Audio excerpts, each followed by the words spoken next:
Hello welcome जय हिंद प्यारे दोस्तों फॉर्मेटिव स्टडी में आपका स्वागत है। आज इस वीडियो लेक्चर में हम पढ़ेंगे शिक्षण के सूत्र। ठीक है, यानी मैगजिम्स ऑफ टीचिंग, यानी टीचिंग फार्मूलाज। इस वीडियो लेक्चर में हम शिक्षण के कौन कौन से सूत्र होते हैं, ठीक है, कौन से सूत्र हैं जो एग्जाम की दृष्टि से काफी इंपॉर्टेंट हैं। और देख लीजिए ये चैप्टर कौन सा है, तो ये चैप्टर है आपका, देखिए फोर्थ चैप्टर है ये। यानी ये कौन सा चैप्टर है, तो ये फोर्थ चैप्टर है आपका। इससे पहले हम 3 चैप्टर पढ़ चुके हैं शिक्षण अधिगम में।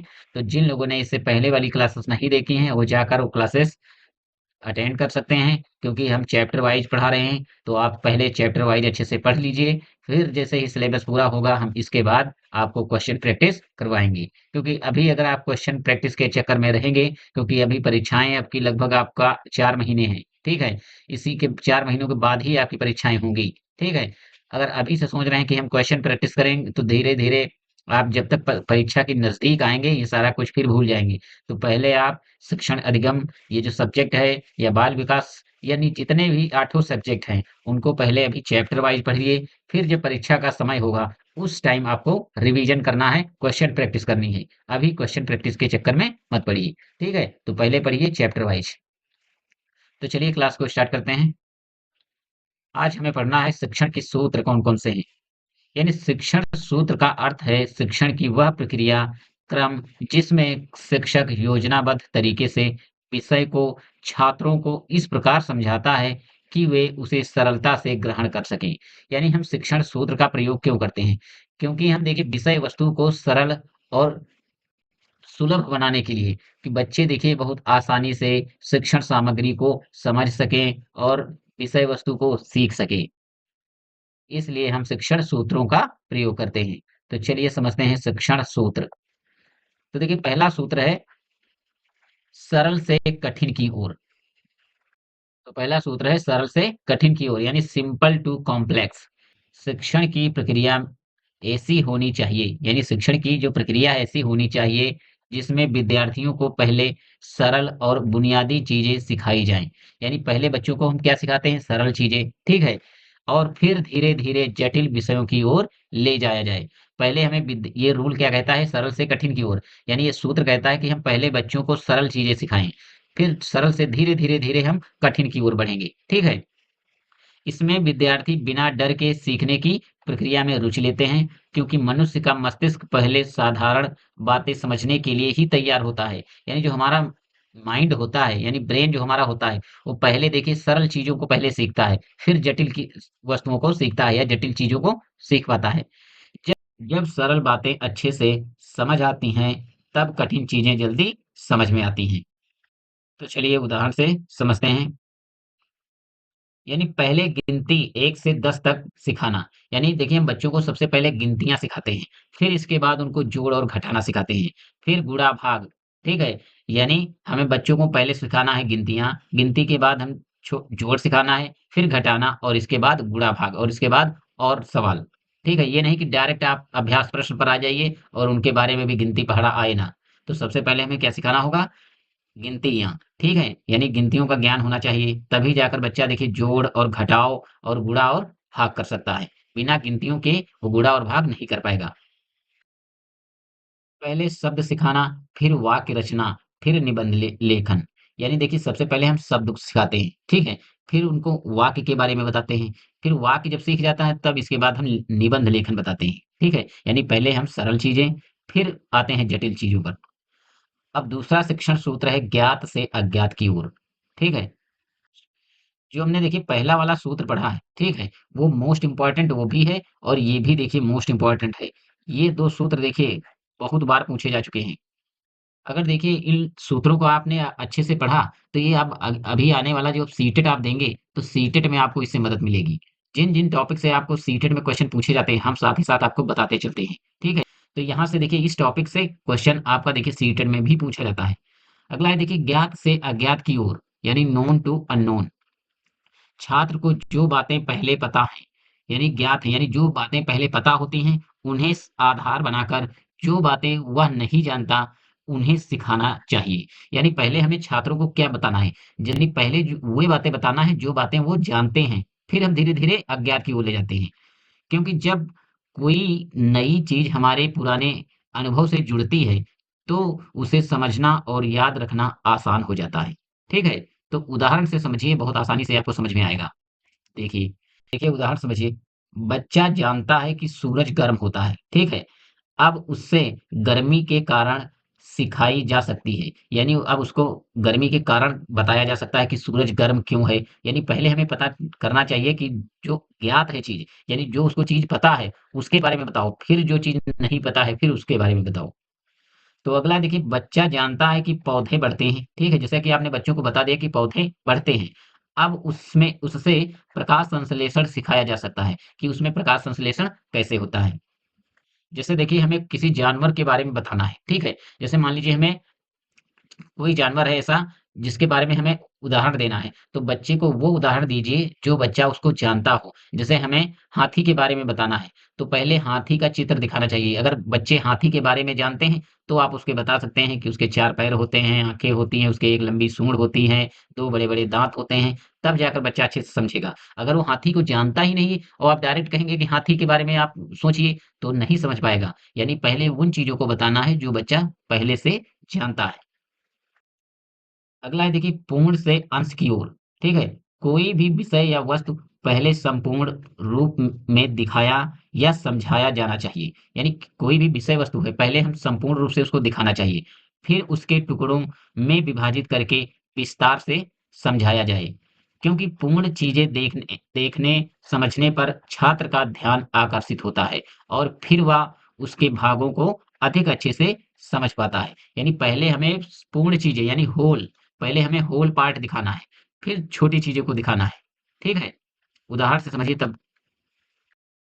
जैसे पहले पूरा पैराग्राफ पढ़ाना, ठीक है? यानी पहले पूरा पैराग्राफ पढ़वाना, फिर शब्दों और वाक्यों का अर्थ समझाना, ठीक है? फिर अगला है देखिए, पहले पूरा चित्र दिखाना, फिर उसमें कौन-सा भाग क्या है, यह बताना, ठीक है? अगला है अनिश्चित से निश्चित की ओर, ठीक है? यानी अनिश्चित से निश्चित की ओर। छात्रों के पास पहले सामान्य, अधूरी, अस्पष्ट जानकारी होती है, ठीक है? शिक्षक को उसे स्पष्ट, निश्चित और सटीक जानकारी में बदलना होता है, क्योंकि स्पष्ट जानकारी से ही सही ज्ञान और समझ विकसित होती है, ठीक है? तो उदाहरण समझिए पहले, तब जाकर अच्छे से क्लियर हो पाएगा। जैसे देखिए, बच्चा कहता है, "ये फल मीठा होता है", ठीक है? तो शिक्षक पूछे, "कौन-सा फल?" तो उत्तर में जैसे बच्चा बताएगा कि आम, ठीक है? यानी ये चीज़ अनिश्चित से हम क्या पूछ रहे हैं? निश्चित की ओर जा रहे हैं। चलिए अब अगला समझते हैं, प्रत्यक्ष से अप्रत्यक्ष की ओर, कॉन्क्रीट टू अब्स्ट्रैक्ट। ये सारे शिक्षण सूत्र पूछे जाते हैं सीटेट में। अगला है देखिए, छात्रों को पहले उन चीजों को सिखाया जाए जो आंखों से देखी, छुई या अनुभव की जा सकती हैं, ठीक है? इसके बाद ऐसी चीजें सिखाई जाएं जो केवल सोची या कल्पना में समझी जा सकती हैं। यानी जैसा कि सूत्र में ही लिखा है, जैसे हेडिंग्स है कि प्रत्यक्ष, प्रत्यक्ष मतलब जो चीजें सामने हैं।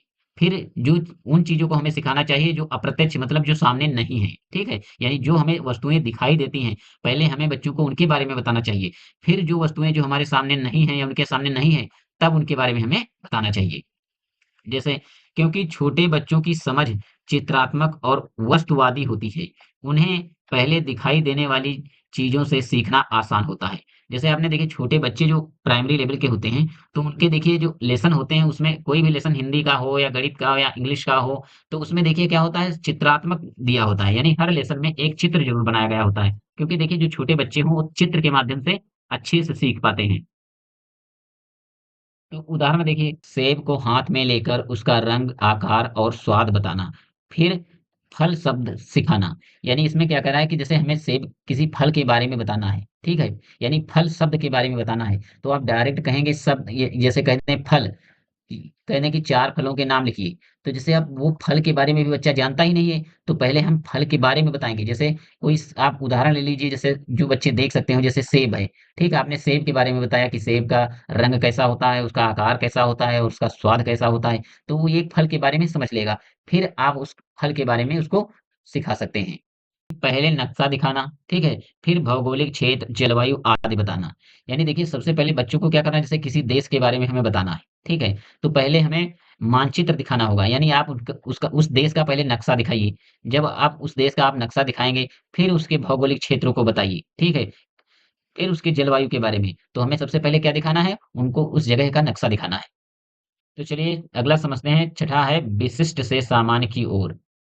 तो देखिए शिक्षण में पहले विशेष उदाहरणों से शुरू करना चाहिए। यानी शिक्षण में पहले विशेष उदाहरणों से शुरू करना चाहिए और बाद में उन उदाहरणों से सामान्य निष्कर्ष निकालना चाहिए। इससे छात्र खुद सोचने और निष्कर्ष निकालने की क्षमता विकसित करता है। ठीक है? तो जैसे उदाहरण समझिए 3 प्लस 2 जैसे कहा जाए 3 प्लस 2 कितने होते हैं 5, 4 प्लस 3 कितने होते हैं 7 और 5 प्लस 1 कितना होता है 6। इन उदाहरणों से निष्कर्ष निकलेगा कि दो संख्याओं को जोड़ने पर एक नई संख्या बनती है। यह सामान्य नियम है। ठीक है? अब अगला है देखिए प्रकृति का अनुसरण यानी फॉलो द नेचर। शिक्षण इस प्रकार होना चाहिए कि वह प्राकृतिक रूप से विद्यार्थियों के मानसिक विकास, आयु, अभिरुचि और स्वभाव के अनुसार हो। यानी शिक्षण इस प्रकार होना चाहिए कि वह प्राकृतिक रूप से विद्यार्थियों के मानसिक विकास, आयु, अभिरुचि और स्वभाव को देखते हुए होना चाहिए। ठीक है? क्योंकि प्रत्येक बालक का विकास एक प्राकृतिक प्रक्रिया है, ठीक है? और यदि शिक्षक उसे समझकर उसी के अनुसार पढ़ाता है, तो शिक्षण अधिक प्रभावशाली होता है, ठीक है? तो चलिए उदाहरण समझते हैं। उदाहरण, छोटे बच्चों को कहानियों, खेलों और चित्रों से पढ़ाना, किशोर छात्रों को तर्क, अनुभव और प्रयोगों से पढ़ाना। चलिए अगला है स्थूल से सूक्ष्म की ओर। स्थूल का मतलब क्या होता है? स्थूल का मतलब है बड़ा या बड़ी वस्तु, ठीक है? बड़ी वस्तुएँ और सूक्ष्म छोटी वस्तुएँ। यानी बच्चों को सिखाने के लिए हमें देखिए सबसे पहले बड़ी वस्तुओं का यानी जो जो वस्तुएँ बड़ी होती हैं उनको पहले हमें बताना होगा। फिर इसके बाद सूक्ष्म वस्तुओं पर आना है, ठीक है? जैसे समझिए यह सूत्र कहता है कि जब विद्यार्थी को कोई चीज़ आँखों से देखने या अनुभव करने लायक मिलती है, तो वह उसे जल्दी और बेहतर ढंग से सीखता है। जब वह स्थूल समझ जाता है, यानी बड़ी वस्तुओं को समझ जाता है, तो सूक्ष्म को समझना उसके लिए आसान हो जाता है। ठीक है? तो यहाँ देखिए, स्थूल से सूक्ष्म की ओर शिक्षण सूत्र यह सिखाता है कि विद्यार्थियों को पहले बड़ी और सरल दिखाई देने वाली चीज़ें सिखानी चाहिए और फिर बारीक और जटिल चीज़ों की ओर ले जाना चाहिए। ठीक है? यानी स्थूल से सूक्ष्म की ओर क्या कहता है कि सूत्र ये है कि पहले हमें बड़ी वस्तुओं को दिखाना चाहिए, फिर इसके बाद हमें छोटी वस्तुओं पर आना चाहिए। यह सूत्र बालकों की प्रकृति, समझ और सोचने की क्षमता के अनुसार होता है और शिक्षण को आसान व प्रभावी बनाता है। तो चलिए उदाहरण से समझते हैं। देखिए अगला उदाहरण है देखिए समझिए मानव शरीर यानी जैसे हमें बच्चों को बॉडी पार्ट यानी मानव के शरीर के बारे में बताना है तो पहले हमें उसके मनुष्य का शरीर दिखाना चाहिए यानी बॉडी इसके बाद देखिए बॉडी के पार्टों को बताना चाहिए ठीक है जैसे पहले पूरा शरीर दिखाना ठीक है तो ये तो क्या हुआ स्थूल यानी बड़ी वस्तु फिर उसके अंदर के अंगों जैसे हृदय फेफड़े मस्तिष्क ये क्या है कम स्थूल यानी छोटे फिर कोशिकाओं यानी कोशिकाएं और ऊतक फिर डीएनए, जीन्स अति सूक्ष्म आदि वस्तुओं को दिखाना चाहिए। यानी हमें जैसे बॉडी पार्ट को समझाना है, तो हमें पहले बॉडी को दिखाना होगा यानी शरीर को। तो पहले हमें मानव का शरीर दिखाना है, फिर शरीर जब बच्चे समझ जाएँगे, फिर उसके अंदर के पार्ट्स को हमें एक-एक करके समझाना है। अगला उदाहरण देखिए जैसे विज्ञान में है, पहले पदार्थ जैसे लकड़ी, पानी, लोहे की छड़ को दिखाना। पहले हमें जैसे पदार्थ के बारे में अगर बताना है तो पहले लकड़ी है, पानी है, लोहे की छड़ है, को दिखाना चाहिए। तो ये वस्तुएँ जो हुई ये स्थूल हैं, यानी ये वस्तुएँ कैसी हैं? ये बड़ी वस्तुएँ हैं, ठीक है? फिर उसके अणु, परमाणु, इलेक्ट्रॉन, न्यूट्रॉन आदि को समझाना चाहिए। और ये जो इलेक्ट्रॉन है, अणु, परमाणु, इलेक्ट्रॉन, न्यूट्रॉन, प्रोटॉन ये सब क्या हैं? सूक्ष्म वस्तुएँ हैं, ठीक है? ऐसे ही आप बहुत सारे उदाहरण आप ले सकते हैं। ऐसा नहीं कि आप जो हमने ये उदाहरण दिए हैं, आप यही यूज़ कीजिए। आप और भी रख सकते हैं। अब चलिए समझते हैं शिक्षण सूत्रों से होने वाले लाभ। तो देखिए, शिक्षण को क्रमबद्ध और व्यवस्थित बनाते हैं। शिक्षक को यह समझने में आसानी होती है कि क्या पहले पढ़ाना है और क्या बाद में, ठीक है? अगला है देखिए, बालकों की मानसिक क्षमता के अनुसार शिक्षण होता है। आप अगर चाहें देखिए शिक्षण जो ये लाभ हैं, तो ये जो हमने ब्लू कलर से लिखा है, आप यही केवल एक ये पॉइंट आप लिख सकते हैं, ठीक है? इसके बारे में आप अगर नहीं लिखना चाहते हैं तो ये मत लिखिए, उतना ही सफिशिएंट है। सूत्र जैसे सरल से कठिन, ज्ञात से अज्ञात बच्चों के मानसिक विकास के अनुसार पढ़ाने में मदद करते हैं। अगला है देखिए सीखने की स्पष्ट दिशा मिलती है, ठीक है? शिक्षक और छात्र दोनों को यह पता होता है कि सीखने की दिशा क्या होगी। तो देखिए अगला पॉइंट है, जटिल विषय भी आसानी से समझ में आते हैं।